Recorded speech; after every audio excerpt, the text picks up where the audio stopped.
സംസ്ഥാനത്ത് ട്രോളിംഗ് നിരോധനം തിങ്കളാഴ്ച അർദ്ധരാത്രി ആരംഭിക്കും. കൊല്ലം തീരത്തൊരുക്കങ്ങൾ ആരംഭിച്ചു. ജൂലൈ 31 വരെ നീളുന്ന 52 ദിവസമാണ് നിരോധന കാലയളവ്. നീണ്ടകര പാലത്തിന് പടിഞ്ഞാറ് വശം തങ്കശ്ശേരി, അഴീക്കൽ തുറമുഖങ്ങളാണ് കൊല്ലം ജില്ലയിൽ അടച്ചിടുന്നത്. നിരോധന മേഖലയിൽ ഉൾപ്പെടുന്ന നീണ്ടകര, ശക്തികുളങ്ങര, തങ്കശ്ശേരി, അഴീക്കൽ അഴിമുഖങ്ങളിലും നിരോധനം ബാധകമാണ്. ജില്ലയിൽ പ്രവർത്തിക്കുന്ന ഇതര സംസ്ഥാന മത്സ്യബന്ധന യാനങ്ങൾ തീരം വിട്ടു തുടങ്ങി. നീണ്ടകര തുറമുഖത്ത് ഇൻബോർഡ് എഞ്ചിൻ ഘടിപ്പിച്ചിട്ടുള്ളവ ഒഴികെയുള്ള പരമ്പരാഗത യാനങ്ങൾക്ക് ട്രോളിംഗ് നിരോധന കാലയളവിൽ പ്രവർത്തിക്കാം. മത്സ്യബന്ധനത്തിലേർപ്പെടുന്ന യാനങ്ങൾക്ക് അഷ്ടമുടിക്കായലിന്റെ കിഴക്ക് തീരങ്ങളിലുള്ള സ്വകാര്യ ബോട്ട് ജെട്ടുകളിൽ, വാർഫുകളിലും ലാൻഡിംഗ് അനുമതി ഉടമകൾ നൽകാൻ പാടില്ല. നീണ്ടകര, ശക്തികുളങ്ങര, ആലപ്പാട്, അഴീക്കൽ തീരമേഖലകളിലെ ഡീസൽ പമ്പുകളെല്ലാം ജൂലൈ 28 വരെ അടച്ചിടും.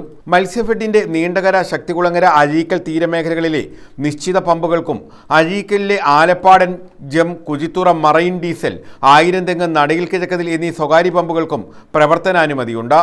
മെഷീൻ ബോട്ടുകൾ, മത്സ്യബന്ധന യാനങ്ങൾ എന്നിവയ്ക്ക് ഇക്കാലയളവിൽ പെട്രോൾ വിൽക്കുകയോ വിതരണം ചെയ്യാനോ അനുമതിയില്ല. കൊല്ലം ജില്ലയിലെ ഇന്ധന പമ്പുകളിൽ നിന്ന് ജില്ലാ കളക്ടറുടെ അനുമതിയില്ലാതെ ക്യാനുകളിലോ കുപ്പികളിലോ ഇന്ധനം നൽകാനും പാടില്ല. ജില്ലയിൽ പ്രവർത്തിക്കുന്ന ഇതര സംസ്ഥാന മത്സ്യബന്ധന യാനങ്ങളെല്ലാം ട്രോളിംഗ് നിരോധനത്തിന് മുന്നോടിയായി തീരം വിട്ടു തുടങ്ങി. നിരോധന കാലയളവിലെ ക്രമസമാധാന പാലനം ഉൾപ്പെടെ നിയന്ത്രണങ്ങൾ നിർവഹിക്കുന്നതിന് സബ് കളക്ടറെ ചുമതലപ്പെടുത്തി. നിരോധനം കൃത്യതയോടെ നടപ്പാക്കാൻ തീരദേശ പോലീസിനെ ചുമതലപ്പെടുത്തിയിട്ടുണ്ടെന്നും ബന്ധപ്പെട്ടവർ അറിയിച്ചു. ന്യൂസ് ബ്യൂറോ, കൊല്ലം.